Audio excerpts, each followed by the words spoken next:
তুমি বুঝবা না, এটা যে রিভার্স দিয়ে মানে রিভার্সে করে আর মূল সূত্র ঘটনা বিস্তারণ করা।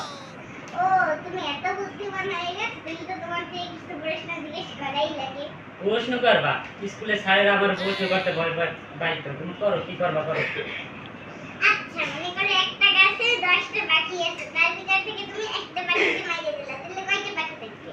মামা তুমি আমার কি ওয়ান টুর প্রশ্ন করো কেন? তুমি তো না বিসিএস এর প্রশ্ন, কি ওয়ান টুর প্রশ্ন করো? গাছে 9টা পাখি থাকবে। ভুল, গাছে একটা পাখি থাকবে না, কারণ গুলির শব্দে পাখি উড়ে যাবে। মামা এই তোমার শেষ প্রশ্ন। আচ্ছা বলতে এমন কোন জিনিস যে জিনিসটা তুই দেখতে পাও না কিন্তু বাইরের সবাই সেই জিনিসটা দেখতে পায়?